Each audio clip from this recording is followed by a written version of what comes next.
So I'm a bit of a Greek myth nerd, not really a huge surprise there. This is actually an Artemis statue. I actually got it in Greece about like, I don't want to date it because I'm dating myself and then I feel old, but it's actually an Artemis statue. I got it in Greece. She had an arrow, but it broke in a move.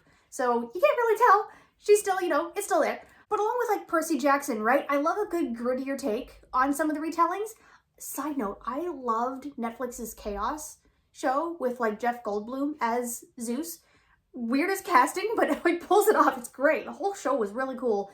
Mad that they canceled it after one season, because of course they did. But anyway, a while back I picked up The Song of Achilles, and yeah, I fell in love with it. I love a tragic romance, I love the writing style, and I love the prose of Madeline Miller, so I had to find more of her stuff. I just wanted to find more of her stuff, and I realized she wrote a retelling of Circe, so that writing prose mixed with like feminine rage, and then we get Circe. I'm all for this. So yeah, jumping right in, it does follow a similar structure to Song of Achilles. It's definitely different because this is her life and even like birth and childhood up throughout her immortal years, and Patroclus, it was just his story, or at least his best moments with Achilles. So there's more, I guess, timeline here, but the structure is kind of the same. It's definitely an upward trajectory of like a character arc that you can sense, but it's definitely scene, conclusion, each one kind of building on the next. So it starts off with her like as a child, right? Growing up through the years, and the world painted here is both authentic and familiar, slightly dangerous, but also like refreshing because there's a new spin on it. I think because Madeline Miller chose to write in Circe's point of view. We know all the gods, we know all the titans, we know a lot of different nymphs, we know loads of different figures, Circe included, but she feels like one of the side characters in a lot of myths, right? Like we mainly know her through her connection with Odysseus, because his story is the bigger one, it's the more bombastic one. But here, we're just with Circe the whole time. But Circe, daughter of Helios, never really felt like she belonged. She never quite fit in with the rest of the group and the titans and the gods, but not in the sense of like, I'm not like other girls, you don't understand me, Dad. No, everyone, even her own family, kind of hates her. Because her eyes are yellow, and her voice is a normal human voice. Mostly, because when humans hear her, they still like instantly know she's a titan. So she has like just enough human qualities, even though she's born of a titan, that they don't like her. She's ostracized from the get-go, and that's on like page 3 setup. And that's interesting because you instantly connect with Circe in that way. You instantly connect with her because she just wants to feel accepted and safe and loved from her own family. And she's not getting that, and everyone just kind of wants that. We all just kind of, we all connect with that. Now, we connect with Circe right away. And a lot of shenanigans happen. A lot of other little myths happen because we kind of hear them on the sidelines of Circe, being there. Side note, there's a really cool cameo of Prometheus. It's real neat. But now I'm going to actually get into spoilers because there is a trait of Circe that I found interesting that I definitely noticed, technically a parallel of, but like an inconsistency as well. But I think an intentional one. In regards to how this world and like ancient Greece was set up. Because a lot of the myths, if you read a lot of the original sources, they're not kind to women, like at all. A lot of the myths are because Zeus couldn't keep it in his pants. But Circe is downtrodden and ignored and basically hated and just mocked and ridiculed by her whole family. A bunch of other people like in the court as well, to the point where when she's banished, no one really cares. Her dad's kind of okay with it, of like, get this one off of my plate, it's fine. But as time goes on, as she's alone on this island, her like iconic island, there's a map of it, by the way, I love that. But as she's just alone on her island for years and years, eventually other gods and titans start sending their rebellious daughters to also be banished on her island to like be her nymphs. And those are the nymphs that we kind of know from the other myths as well, right? She always had like her ladies in waiting, her handmaidens, the other nymphs around. She's just as annoyed by them as everyone else was to her. These nymphs are the rebellious daughters sent away to live on this island because in like the gods and the titans' eyes, Circe is that rebellious daughter. She represents that. So they send the nymphs over to her place as like a punishment, and Circe hates them just as much. She's just as annoyed by them. She's not sympathetic. She eventually accepts that they're here to like stay, but it seems it's interesting that she just accepts that they're there, and she can't really make them go away. Right at the end, she kind of does. She does, like, pull her own Titaness power move and, like, sends them all off. But in the beginning, in the first few years of this island, she's alone after being banished from her family, and then these other nymphs show up who might connect with her in a similar way, and she might connect with them, but she's just kind of seeing them as, like, these annoying, rebellious teen girls. I just find it interesting that she seems to hate them just as much as the rest of the world seem to hate her.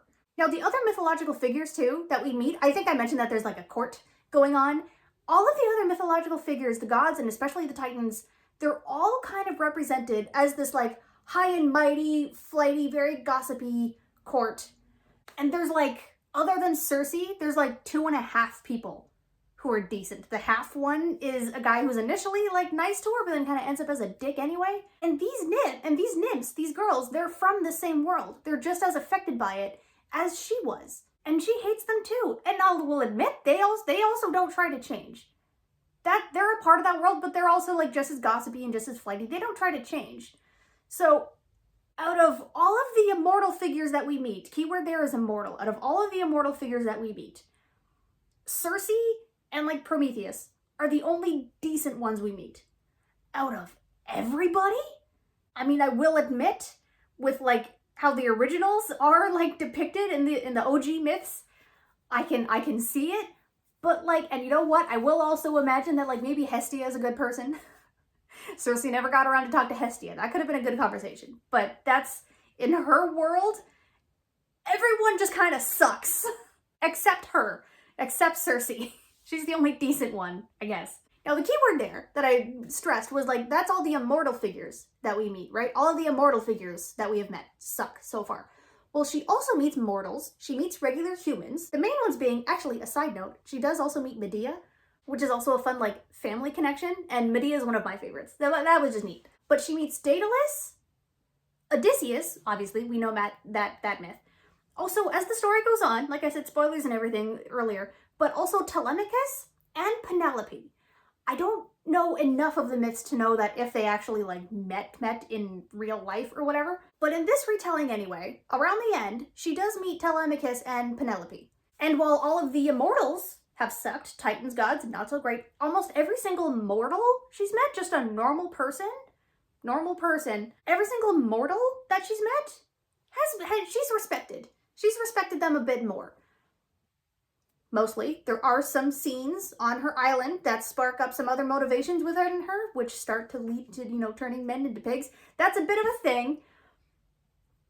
But not connected to that, with Daedalus, Odysseus, Telemachus, and Persephone, respects all of them, loves all of them, especially Penelope. Did I say Persephone? I'm sorry, I meant Penelope. She doesn't meet the Queen of the Dead. Their names are a little similar. I might accidentally switch them. So just to, like, speed run through a few things, a lot of stuff happens, a lot of stories happen, a lot of myths are happening that we're kind of watching firsthand through her eyes, which is really neat. We see the whole thing of, like, Odysseus landing, them getting to, like, know each other, and Odysseus and Circe, like, having their little fling, having their little affair. Affair on his side, right? Odysseus is married. We all know this. He's going back to his wife. But in ancient Greece, it's fine for dudes to sleep around with other women. That's not a big deal. And Circe also isn't bothered that he's married. So, win-win either way, I guess. So they bone. So, more things happen. Time goes on. Circe gets pregnant with Odysseus's baby. She kind of influences through magic. Stuff happens. And Penelope ends up at Circe's island. And the two bond. Because Penelope knows everything. Penelope knows about the whole affair. And doesn't seem to care. She's hurt by it, sure, but she understands where her husband was coming from. They were real accepting back then. And I think, this is honestly just my opinion based on how I'm interpreting the story. Circe respects Penelope so much because she is that perfect, acceptable, respectable, waiting wife for Odysseus. She's the perfect woman in, like, this Greek world that Circe just respects her more. The nymphs were probably treated just as poorly as Circe was herself, and abandoned too, just shipped off to this island. Circe just sees them as, like, annoying little teen girls, but the moment she sees the woman who she slept with her husband, total respect for her. There's a tiny bit of shame, a bit of acknowledgement, but like not a whole lot. And Circe also ends up sleeping with Telemachus. I'm laughing because that sounds hilarious on the surface, but I do like their dynamic. But it also feels like she's upgraded to Odysseus 2.0. There's also a terrifying scene with Athena. Athena's great. But aside from those distractions on my part, I'm surprised that Penelope wants anything to do with Circe. Circe, like I said, Circe does have like a little shame there. There's like acknowledgement between them, but not a whole lot.